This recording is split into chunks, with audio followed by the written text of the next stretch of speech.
आरक्षण भारत में किसी के बाप की औकात नहीं है जो आरक्षण हटा दे। आपको लग रहा है कि सरकार लड़ा देगी जातियों में? बिल्कुल लगाएगी, लड़ाएगी। अगर आरक्षण पर छेड़छाड़ हुआ तो समझ लीजिए देश में गृह युद्ध होगा। एससी ओबीसी के लोग या सवर्ण के लोग आपस में लड़ेंगे, घर घर में लड़ाई होगा और इस देश का विनाश हो जाएगा। नमस्कार, मैं आतिश कुमार। कॉकरोच जनता पार्टी का आंदोलन एक तरफ, लेकिन वहीं अब सोशल मीडिया पर E20 को लेकर भी जो बन गए हैं साइट्स, और आरक्षण हटाओ आंदोलन को लेकर एक साइट बन गई है। अब देखना ये रहता है कि क्या युवा एक बार फिर जंतर मंतर पर जुटेंगे, क्योंकि एक तरफ कॉकरोच जनता पार्टी का कहना है कि सरकार द्वारा तमाम किए गए वादे अगर पूरा नहीं होते हैं तो वो फिर जंतर मंतर का आह्वान करेंगे और संसद मार्च का फिर घेराव करने की संसद का प्लान बना रहे हैं। तो हम कुछ छात्र हमारे पीछे मौजूद हैं, उनसे बात करेंगे कि इस पूरे मुद्दे को लेकर वो क्या सोच रहे हैं। क्योंकि एक तरफ जब कॉकरोच जनता पार्टी बनी CJP, तो वो विदेश से कैसे पार्टी बनाया और वहाँ भारत में आकर इतना बड़ा आंदोलन किया गया। अब वही E20 को लेकर पार्टी बन गई है। फिर जो सोशल मीडिया पर वही आरक्षण हटाओ आंदोलन की बात अब कही जा रही है। बड़ा आंदोलन आने वाले समय में कहा जा रहा है कि देखने को मिलेगा आरक्षण हटाओ आंदोलन दिल्ली के जंतर मंतर पर। क्या कहेंगे? देखिए, ये आंदोलन बिल्कुल निरर्थक है। इस प्रकार का आंदोलन से कोई फायदा होने वाला नहीं है। आरक्षण भारत में किसी के बाप की औकात नहीं है जो आरक्षण हटा दे। पहली बात जान लीजिएगा, ये देश जो है, जब तक ये देश जाति प्रधान रहेगा, जब तक जातियां रहेंगी तब तक आरक्षण रहेगा, कोई नहीं हटा पाएगा। और जाति जो है, जो आरक्षण जो है,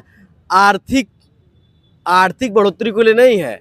आरक्षण जो है उस सामाजिक सहभागिता के लिए, सामाजिक समरसता के लिए, कि समाज में जो निचले तबके के लोग हैं, वो जो सवर्ण तबका है उसके लोग बराबर आ जाए। समझिए। अब तो आंदोलन भी हुआ CJP का। आप देखें, युवा पूरे देश भर से सड़क पर उतरे। धर्मेंद्र प्रधान का इस्तीफा भी हो गया। तो क्या लग रहा है कि युवाओं में जोश है? एक अलग तरीके युवाओं में जोश है, युवाओं में जोश बिल्कुल है, लेकिन जो ये आरक्षण वाला मामला है वहाँ जोश बिल्कुल फीका पड़ जाएगा। क्योंकि ये SC OBC सबको आरक्षण मिलता है। यहाँ तक कि अब मैं आपको बता दूं, सिख को भी आरक्षण मिलता है, मुस्लिम को भी आरक्षण मिलता है, जो भी क्या नाम है, ईसाई को भी आरक्षण मिलता है। ये कॉलेज देखे हैं ना, सेंट एंड्रूज कॉलेज ईसाई का है, मुस्लिम कॉलेज है, ये सब के क्या है, ये भी तो आरक्षण का एक जरिया है। किसको नहीं आरक्षण मिल रहा है? ब्राह्मणों को भी तो आरक्षण मिल रहा है। जो मंदिरों में ब्राह्मण ही केवल वो बन सकता है, वो आरक्षण नहीं है। शंकराचार्य केवल ब्राह्मण बन सकता है, वो आरक्षण नहीं है। इससे बड़ा आरक्षण कौन है? बताइए। जन्मजात आप सर्वश्रेष्ठ हैं, तो इससे बड़ा आरक्षण कौन है? अब एक अगर जात या हटाइए तो आरक्षण हटा दीजिए। लेकिन एक बात और जान लीजिए, अब तो मुझे मैं जात का समर्थक बन गया हूँ। मैं चमार जात से हूँ, लेकिन फिर भी मुझे जात पसंद आ गई है। क्योंकि इस जात मतलब हमारी संख्या उत्तर प्रदेश में अभी तक नहीं पसंद थी? नहीं, अभी तक नहीं पसंद थी। पहले मैं जात को बहुत घृणित थी, उसी में मैं ढल गया हूँ ना, उसी में मैं ढल गया हूँ, जात में मैं ढल गया हूँ। अब देखिए, मैं आरक्षण का लाभ भी लूंगा आराम से। और क्या नाम है, अगर वर्तमान में हम चमार जात से बिलोंग करते हैं, 16.5% जनसंख्या है उत्तर प्रदेश में हमारी, ठीक है। और हम लोग अभी, मैं अकेला, मैं एक नेता हूँ, विश्वविद्यालय का छात्र नेता हूँ, बहुत बड़ा वो नहीं हूँ, लेकिन मैं अपने एक काल पे 1 घंटे के अंदर 500 लोग इकट्ठा कर सकता हूँ। और जबकि कोई ब्राह्मण ठाकुर बहुत बड़ा नेता होगा, विधायक सांसद होगा, तभी नहीं इकट्ठा कर पाएगा। क्यों? क्योंकि मेरे पास जातियां हैं और जातियों की संख्या बहुत अधिक है, मेरी संख्या है, और मैं जब चाहूंगा तभी इकट्ठा कर लूंगा। तो मेरा बेनिफिट हो रहा है नहीं हो रहा है? जो जिस कारण ये लोग बनाए कि जात से नुकसान होगा, आज उसका उल्टा परिणाम होगा, जात से फायदा हो रहा है। चंद्रशेखर रावण को जानते हैं, इतने फॉलोअर्स क्यों बढ़ रहे हैं? कन्हैया कुमार भी जानकारी अच्छा है, लक्ष्मण यादव सबके पास जानकारी अच्छा है, लेकिन चंद्रशेखर रावण चमार है। चमार की संख्या बहुत अधिक है। बिहार में देख लीजिए, उत्तर प्रदेश में देख लीजिए, पंजाब, हरियाणा, हर जगह, इसलिए उसके फॉलोअर्स बढ़ रहे हैं, ठीक है। और यादव के फॉलोअर्स कम है, चमार के बाद यादव जनसंख्या है, इसलिए यादव के लोग फॉलोअर्स बढ़ जाते हैं। जात से फायदा भी होता है, नुकसान नहीं होता जात से, ठीक है। और हम लोग को फायदा होने लगा। पहले नुकसान था कि सताए जाते थे, मारे जाते थे और पीटे जाते थे, अब फायदा है। तो बताइए, हित में क्या अब सरकार जो निर्णय ले रही है? क्योंकि अब प्रधानमंत्री भी इंस्टाग्राम पे रील बना रहे हैं और कह रहे हैं कि देखें, आप तो बीते 2-3 दिनों में उनके कई सारे रील आए हैं, वो कह रहे हैं कि अब हेलो फ्रेंड्स और करके पूरे छात्र युवाओं को संदेश दे रहे हैं। क्या लग रहा है कि जो पेपर लीक का मुद्दा था, अब जो है संसद में भी चर्चा हो रही है, नए कानूनों में संशोधन की बात कही जा रही है, फास्ट ट्रैक कोर्ट का भी ऐलान प्रधानमंत्री की तरफ से किया गया है, वहीं स्टाक जो है फोर्स का भी गठन कर दिया गया है। क्या लग रहा है, पेपर लीक थमेगा? देखिए, पेपर लीक जब तक जो सरकार, अगर देखिए सरकार, बाबा साहब ने कहा था कि संविधान कितना भी अच्छा हो, अगर उसको पालन करने वाले लोग अच्छे नहीं हैं तो संविधान अंततः सही साबित नहीं होगा। वही हाल है, सरकार निकम्मी है, सरकार कायर है, सरकार चोर है। अगर सरकार सही रही, बहन कुमारी मायावती का शासनकाल आप लोगों ने देखा है, 2007 से 2012 के शासनकाल में एक भी पेपर लीक नहीं हुआ है, रिकॉर्ड है। अखिलेश यादव के शासनकाल में पेपर लीक हुआ है, योगी आदित्यनाथ के शासनकाल में पेपर लीक हुआ है, और भाजपा के जो पूरे देश में जो केंद्र सरकार है उसमें पेपर लीक हुआ है। लेकिन बसपा की ऐसी सरकार रही है कि इसमें पेपर लीक नहीं हुआ है। बसपा अनुशासन प्रशासन से चलती है, बसपा की शासन व्यवस्था नंबर 1 रहती है। यही कारण है कि अधिकारी कांपते हैं डर से, इसीलिए जो है क्या नाम पेपर लीक नहीं होता। ऐसा ही शासन क्या नाम है नरेंद्र मोदी को करना पड़ेगा, ऐसा ही शासन केंद्र में नरेंद्र मोदी को करना पड़ेगा, यूपी में योगी करना पड़ेगा, अन्य राज्यों को भी ऐसे ऐसे करना पड़ेगा जो जो मुख्यमंत्री जिस स्टेट के हैं। पेपर लीक के मुद्दे पर, पेपर लीक पर क्या आप लोग सोचते हैं? पेपर लीक जो इतनी बड़े मतलब समस्या इस देश की है, छात्र आंदोलन पर निकले, कॉकरोच जनता पार्टी बनी और उसके बाद इतना बड़ा परिवर्तन आया कि शिक्षा मंत्री को इस्तीफा देना पड़ा। ठीक है, मतलब पेपर लीक के मतलब जो भी है जैसा भी है उसको मतलब अच्छे से ठीक ठाक व्यवस्थित कर देना चाहिए ताकि आगे से ये काम ना हो। और पेपर लीक काफ़ी मतलब चर्चा का विषय हो गया है। पेपर लीक चर्चा का विषय हो गया है, तो जो धर्मेंद्र प्रधान इस्तीफा दिए हैं, व्यवस्था बदलेगी लग रहा है आपको? देखिए व्यवस्था बदले तो लेकिन स्वागत भी किया गया है संसद भवन में उनका बकायदा। अच्छा ठीक, कोई दिक्कत नहीं कि व्यवस्था, लेकिन एक युवाओं के मन में एक जोश उत्पन्न हुआ कि हम लोग अगर कोई गलत करेगा तो उसके साथ हम लोग क्या नाम है आंदोलन करके, धरना प्रदर्शन करके, चाहे कोई भी ऐसी प्रतिक्रिया करके जो है हम जो है अपने आप को सही साबित कर सकते हैं और हम सरकार को सुधार सकते हैं, लग रहा है। तो अभी जो छात्र हैं वो अब फिर उनका आह्वान है कि देश भर में युवाओं पर FIR हो रहा है, और फिर बिहार की घटना आप देख लीजिए तो कई सारे सवाल खड़े हो रहे हैं पुलिस को लेकर। जब AK-47 पुलिस की तरफ से चलाया गया तो अब कई सारे राजनीतिक प्रतिक्रिया भी आ रही हैं, उस पर राजनीति भी हो रही है। लेकिन पेपर लीक का मुद्दा आप लोग क्या सोचते हैं? देखिए, पेपर लीक तो नहीं होना चाहिए, और पेपर लीक का जो मुद्दा है वो काफ़ी सेंसिटिव है। सरकार को इस पे काफ़ी ध्यान देना चाहिए, और मौजूदा जो सरकार है वो ऐसी सरकार है जो पेपर लीक के मामले को इतनी गंभीरता से नहीं ले रही थी। बट CJP प्रोटेस्ट के बाद ये सरकार समझ चुकी है कि युवा बस रील और 2 GB डाटा ख़त्म करने के लिए नहीं है, वो जागरूक हो चुका है। तो वो जान चुका है कि हमारे मुद्दे क्या हैं, हमारे लिए क्या सही है। जैसे आप अभी आरक्षण की बात कर रहे थे, तो आरक्षण समझने से पहले हमें जानना पड़ता है कि आरक्षण है क्या। जैसे मैं पत्रकारिता विभाग से हूँ, तो पत्रकारिता मैं जब करने आया तो पहले मैं ये समझा कि पत्रकार कहते किसे हैं, होता क्या है। तो मैंने ये सारी चीज़ें एक्नॉलेज किया, तब मैं पत्रकारिता का मतलब होता है कि ना सच दिखाए ना झूठ दिखाए, जो है उसे दिखाए। जैसे आपने ये सारी चीज़ें कर रहे हैं, जिसके मन में जो है वो दिखा रहा है, कोई बनावटी चीज़ें नहीं कर रहा है। आरक्षण मिलना चाहिए। क्यों मिलना चाहिए? इसका जवाब ये है कि जो लोग पहले जो कि श्रवण जात से हैं, वो उन्हें जो हम देखते आए हैं कि इतने कास्टिज़म हुए हैं, इतने मतलब डिस्क्रिमिनेशन हुए हैं, ये काफ़ी श्रवणों ने ही ये सारी चीज़ें एक्नॉलेज किया, मतलब ये किया है। तो वो होना चाहिए, आरक्षण मिलना चाहिए, क्योंकि जो आदमी पहले से ही एक समाज को दबाता आया है, तो उस आदमी को एक मौका तो मिलना चाहिए कि वो अपनी हक की बात कह सके, सामने आकर आपसे आंखें मिलाकर बातें कह सके कि भाई मैं भी हूँ इस रास्ते पे। तो आपको लग रहा है कि अभी वो समय नहीं है कि आरक्षण अभी हटा दिया जाए, क्योंकि काफ़ी जो एक तबका है, एक वर्ग है, उसको आगे लाने के लिए प्रयास करना चाहिए सरकारों की तरफ से, जैसा संविधान कहता है? जी, जैसा कि संविधान कहता है कि मतलब सबका सम्मान और सबका मतलब एक होना चाहिए रिस्पॉन्सिबिलिटी, और जितनी मतलब समानता का जो अधिकार है जो संविधान हमें देता है सबको मिलना चाहिए, और मिलना भी चाहिए, और उसका एक जो अनुपालन होता है पालन भी होना चाहिए। पर बात वही आ जाती है कि जो युवा जो आजकल प्रोटेस्ट कर रहा है और सारी चीज़ें कर रहा है, वो जान चुका है कि चीज़ें एक्नॉलेज होती हैं, बशर्ते चीज़ों को एक्नॉलेज करने का जज्बा और जो समर्थन है वो लाना बहुत ज़रूरी है। तो अब तो इस्तीफा हो गया शिक्षा मंत्री का, क्या लग रहा है जो बदलाव होंगे शिक्षा व्यवस्था को लेकर? प्रधानमंत्री भी कई सारी बातें कह रहे हैं, उनकी तरफ से टास्क फोर्स का गठन किया गया है, फास्ट ट्रैक कोर्ट का गठन किया गया है, नए कानून में संशोधन होंगे। जी, जैसा कि प्रधानमंत्री ने अभी हॉरिजॉन्टल मोड में उन्होंने अपने बयान दिए हैं, एक नहीं 3-3 बयान दिए हैं, ऐसा मतलब मैंने नहीं देखा किसी इतिहास या किसी भी आज तक राजनीतिक पार्टियों ने ऐसा खासकर इंस्टाग्राम पे ऐसी गतिविधि नहीं की है। तो प्रधानमंत्री ने भी समझ गया है कि जेन जी जो है वो अलग थॉट का है, वो पागलपन वाली बातें करता है, समझ रहे? पागलपन वो नहीं कि वो मरीज वाली मानसिक बीमारी नहीं, वो ऐसा पागलपन है जो सत्ता की जो जड़ें हैं वो उखाड़ फेंकने वाली बातें हैं, समझ रहे हैं? 15 सालों में जो सीजेपी प्रोटेस्ट है, ये 15 सालों का ऐसा प्रोटेस्ट है जो क्या कहते हैं, शिक्षा पे हुआ है।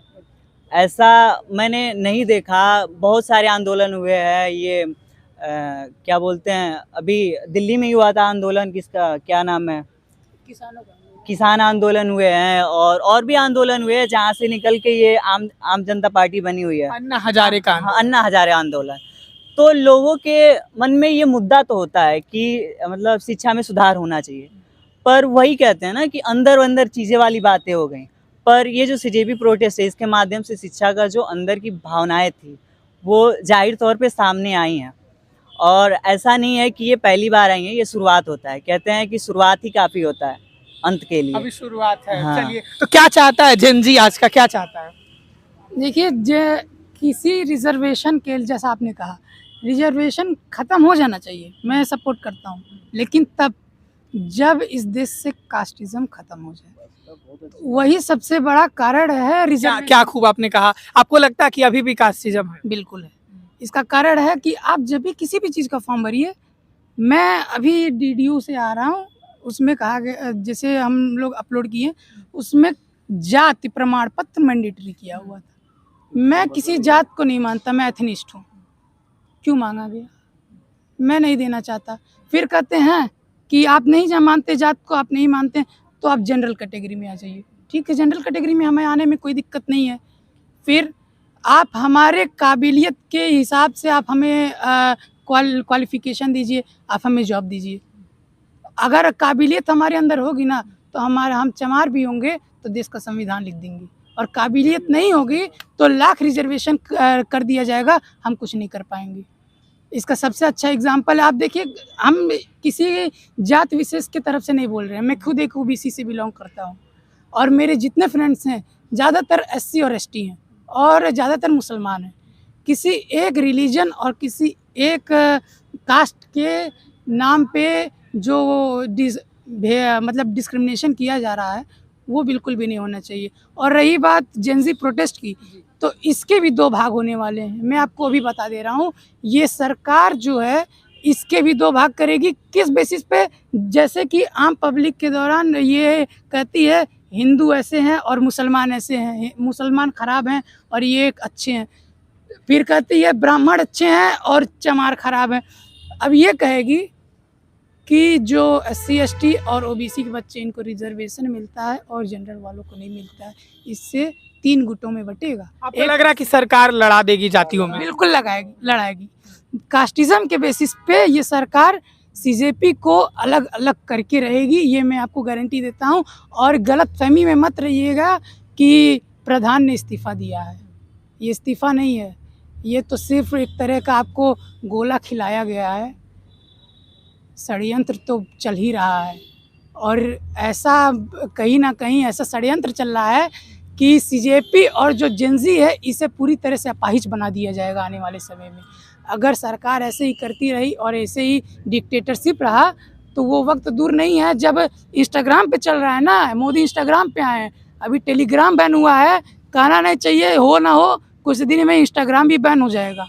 I guarantee you, with in 2 या 3 ईयर्स अगर एक और बार हो गया जेन ज़ी प्रोटेस्ट, तो गारंटी है इंस्टाग्राम बैन है। और रही बात ये जो बुढ़े लोग बैठे हुए हैं, यार अगर 60 साल की उम्र में एक सरकारी नौकरी वाला रिटायर हो जा रहा है, तो आप 78 साल की, 80 साल, 85 साल की एज तक ले प्रधानमंत्री तक कैसे आप बैठे हुए हैं? अगर उसका 60 साल की एज में थॉट प्रोसेस कम हो जा रहा है, ख़त्म हो जा रहा है, तो आपका 80 साल में कैसे चल रहा है? फिर तो आपको भी अपने आप को रिटायरमेंट का एज भी होना चाहिए पॉलिटिशियंस का भी। या तो आप उसको फिक्स करिए, या फिर आप ऐसा करिए कि कोई भी आकर के आप लोगों को आने भी नहीं देते। और भैया ने जैसा बोला चंद्रशेखर आज़ाद चमार हैं इसलिए उनके फॉलोअर नहीं, भैया वो चंद्रशेखर आज़ाद चमार है इसलिए उनके फॉलोअर नहीं हैं। उनके फॉलोअर इसलिए हैं क्योंकि वो जनता के मुद्दे उठाते हैं। एक समय पे राघव चड्ढा के भी अथाह फॉलोअर थे, लेकिन जब वो भी बीजेपी में शामिल हो गए तो लोग उन्हें भी गालियां देने लगी। और नीतू मैम ने तो उन्हें मुर्दा साबित कर दिया है। खैर, वो जब तक जनता का जो मुद्दा उठाएगा वो फेमस होगा, और जब जनता का मुद्दा खत्म हो जाएगा, अगर कोई चुप हो जाएगा राघव चड्ढा की तरह, तो वो वहीं पे वो जनता फिर उसे मरा हुआ समझ लेगी, जैसे राघव चड्ढा को समझ आज की जनता बहुत समझदार है। क्या लग रहा है पेपर लीक पे जो है वो अब स्टॉप लगेगा? नहीं लगेगा, नहीं लगेगा। लगना चाहिए और पूरी कोशिश से लगना चाहिए, लेकिन लगेगा तो कतई नहीं लगेगा। साल में 2 साल में 4 साल में एक पेपर लीक तो हो करके रहेगा। इसका कोई सिस्टम सुधार नहीं सकता है। ये सिस्टम तभी सुधरेगा जब टॉप के लोग सुधरेंगे, और टॉप के लोग करप्ट हों तो नीचे का कोई नहीं सुधार सकता है। नीचे से सुधार नहीं आता है, जब भी आता है ऊपर से आता है। अगर प्रधानमंत्री आज जैसा भैया ने बोला कि मायावती के राज में नहीं हुआ, मायावती अच्छी थी इसलिए नहीं हुआ। कलेक्टर डरते थे और जो भी ऑफिसर थे डरते थे इसलिए नहीं हुआ। अगर वो ईमानदार नहीं होती आज के नेताओं की तरह तो आज के कलेक्टर भी बैठ के आराम से मौज काट रहे होते हैं जैसे अभी काट रहे हैं। तो इस बेसिस पे कि कास्ट अलग है, इस बेसिस पे बंटने वाला है सीजेपी। पहली बात, रिजर्वेशन तब तक ख़त्म नहीं होना चाहिए जब तक कास्टिज़म ख़त्म नहीं हो जाता है। और दूसरी बात, अगर 60% देखिए, जो जनता है ना, भारत की जनता 140 करोड़, ये भी 3 भागों में बटी हुई है। एक है जेनजी और मिलेनियल मिला करके जो यंगस्टर्स हैं उनकी संख्या 60% के आसपास है। बाकी जो 40% है जिनकी एज है जेनजी या मिलेनियल्स ऊपर है, उनमें 2 कैटेगरी हैं, एक अंधभक्त हैं और एक समझदार हैं। तो जो समझदार हैं उनका मतलब वो जब भी वोट करेंगे काम पे करेंगे, लेकिन जो अंधभक्त हैं आप उनसे कभी ज़िंदगी में मत उलझिएगा, क्योंकि उनका मतलब होता है, मतलब अब क्या ही बताया जाए उनके बारे में। आप कुछ कहेंगे अगर सत्ताधारियों के खिलाफ तो आपका जान लेने पर उतर आएंगे वो, जैसा कि अभी दीपक पंडित ने किया है। वो पुलिस नहीं है, वो आर्मी नहीं है, वो किसी भी ऐसे इंस्टीट्यूशन से बिलोंग नहीं करते जो उन्हें कॉन्स्टिट्यूशनल राइट देता है किसी बच्चे को उसके प्रोटेस्ट के बेसिस पे, उसकी जात के बेसिस पे, उसके काम के बेसिस पे उन्हें वो मारे, गाली दे।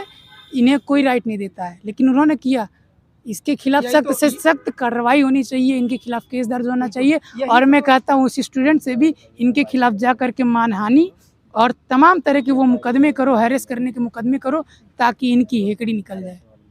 ये इसी तरह का डिजर्व करता है। कार्रवाई उन पे होनी चाहिए, यही तो सबसे बड़ा सवाल है। अगर देखें आप तो तमाम राज्यों में अलग अलग हिंसाएं देखी गई, और पुलिस का जो बल प्रयोग था वो एक तरीके से सुप्रीम कोर्ट में बीते दिन सुनवाई हुई। सुप्रीम कोर्ट ने भी कहा कि जो है शांतिपूर्ण प्रदर्शन पर जो बल प्रयोग पुलिस ने किया है इसे सही नहीं कहा जा सकता। अब जवाब सुप्रीम कोर्ट ने भी मांगा है, लेकिन खबर ये भी आई कि अब विड्रॉ कर लिया जाएगा जितने भी FIR हुए हैं, जो 100-150 FIR हुए हैं बिहार में जो आंदोलन के दौरान हुआ था। दरभंगा में AK-47 लेकर वीडियो वायरल हुआ है, एक सिपाही का, उसने AK-47 से 3 लोग घायल होने की बात कही जाए। क्या लग रहा है पूरा आंदोलन, एक तरफ सरकार ने धर्मेंद्र प्रधान का इस्तीफा वो उन्होंने दे दिया, एक तरफ पूरे देश भर में भी अभी कहीं ना कहीं प्रदर्शन चल रहे हैं, ये पूरा मामला कहाँ जाकर आपको दिखता है? क्या जातिवाद के मामले पे आप कह रहे हैं खत्म होगा कि नहीं खत्म होगा? खत्म होगा तो कैसे? जातिवाद अभी नहीं खत्म होगा, कम से कम 50 साल तक जातिवाद ऐसे रहेगा, कम से कम 50 साल तक रहेगा। क्योंकि जातिवाद इंडिया से खत्म होना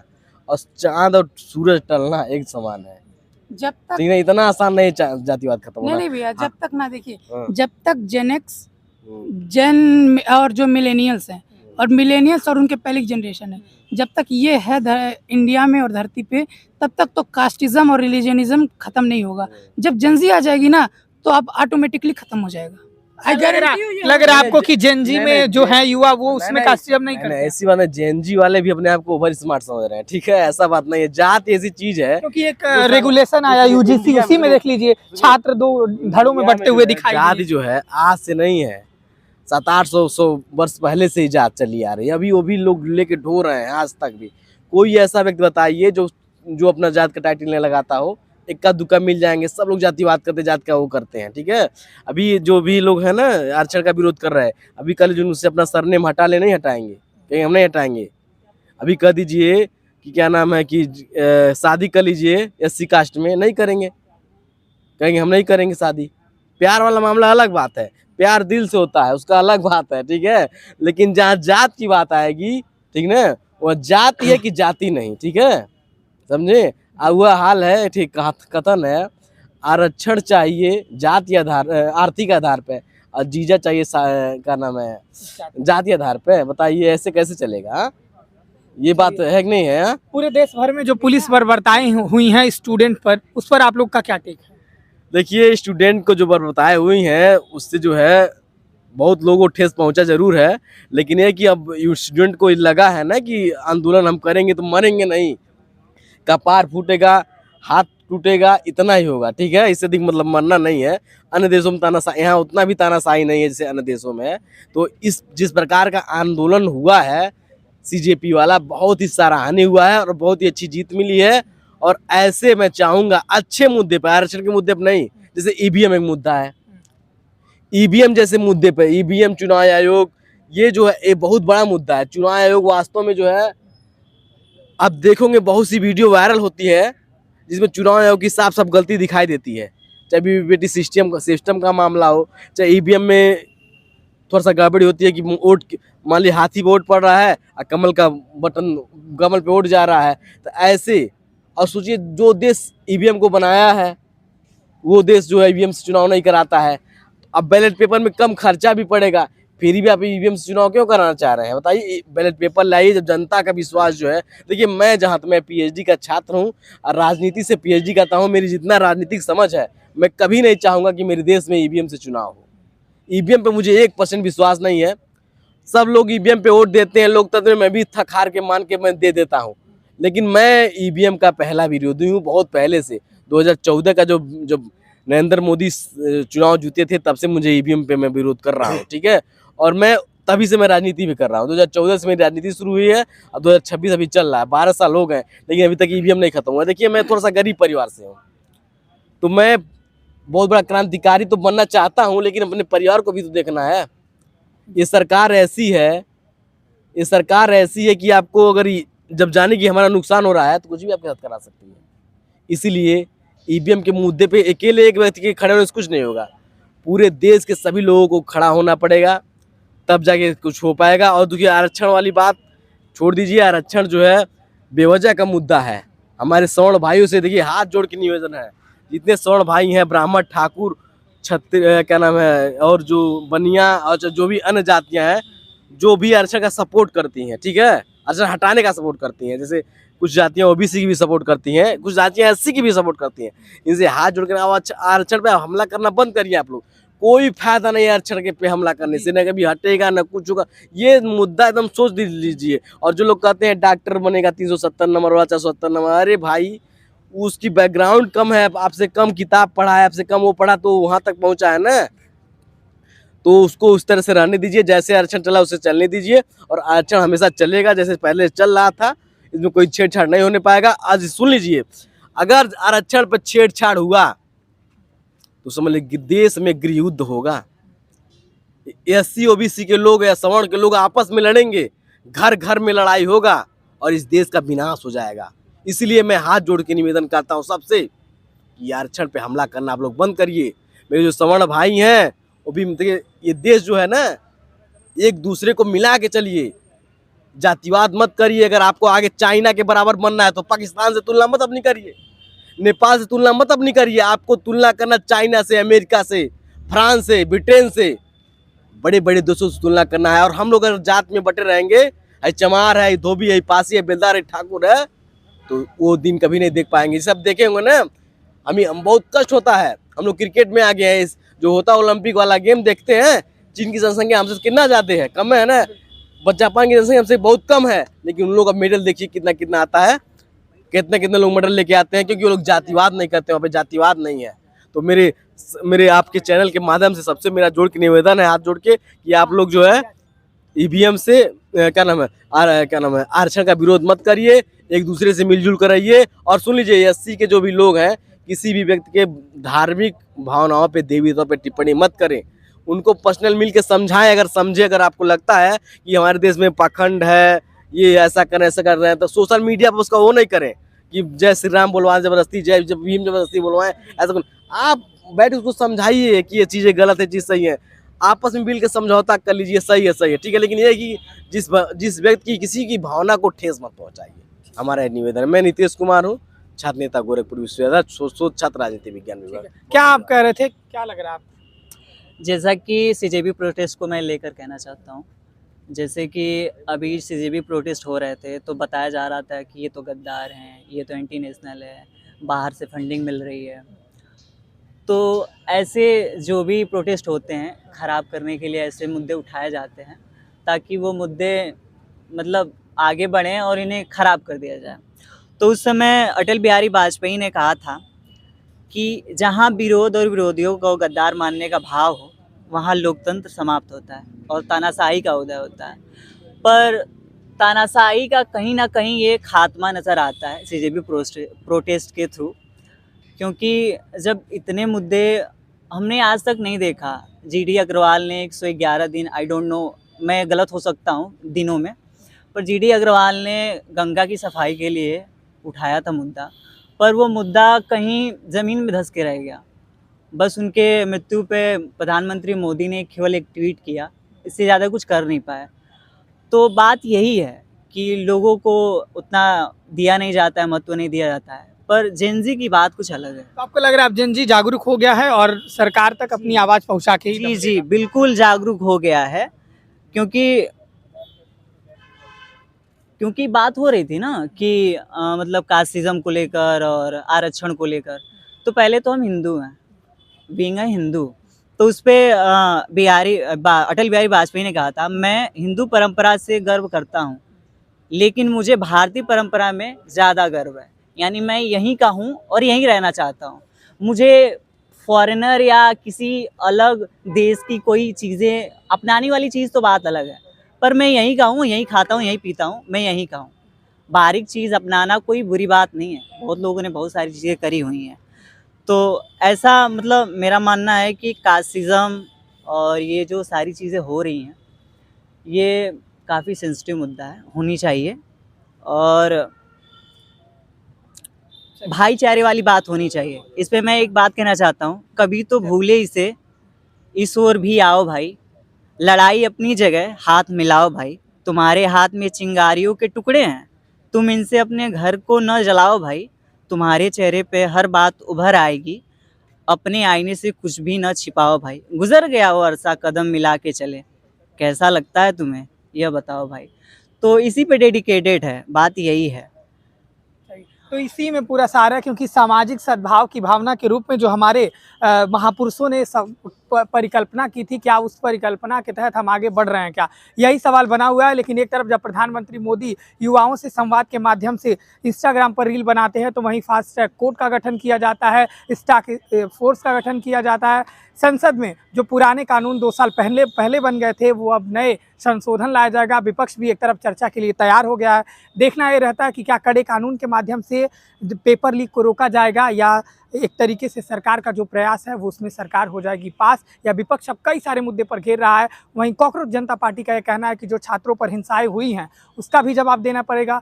इसी में राग मिला रहा है विपक्ष भी, वो भी कह रहा है कि गृह मंत्री अमित शाह भी जवाब दें। तो हमने बात की कॉकरोच जनता पार्टी से लेकर जो आरक्षण हटाओ आंदोलन चल रहा है सोशल मीडिया पर, वहीं E20 के नाम से भी एक सोशल मीडिया साइट बन गई है। तो जेन जी एक तरफ से आपने देखा कि कितना दिलचस्प रहा अब की बार का ये आंदोलन, क्योंकि जेन जी ने जिस तरीके से अपनी भावनाओं के माध्यम से, ये कोई नारा नहीं गढ़ा था बल्कि उन लोगों की अपने दिल की बातें थी, और कैसे जेन जी ने सरकार की सत्ता को हिलाकर रख दिया। धर्मेंद्र प्रधान जो शिक्षा मंत्री थे भारत के, उनको इस्तीफा देना पड़ा। फिलहाल अब शिक्षा मंत्री का पदभार संभाल लिए हैं प्रहलाद जोशी, और मौजूदा वो मंत्रालय में भी मोदी सरकार के मंत्री भी हैं, और दो अतिरिक्त प्रभार संभालते हुए अब उनसे उम्मीद है इस देश की जनता को। वहीं कॉकरोच जनता पार्टी का कहना है कि अगर जो हमसे डिस्कशन किया गया है, वादों को पूरा नहीं किया गया, तो तमाम देश भर के छात्र फिर जंतर मंतर का रुख करेंगे। अभी के लिए इतना ही। हम और लोगों से बात करेंगे, छात्रों से, कि उस पूरे मुद्दे पर क्या सोचते हैं। आपके लिए कमेंट बॉक्स खुला है, अपनी प्रतिक्रिया दीजिएगा। आप देखते रहें बेधड़क खबर।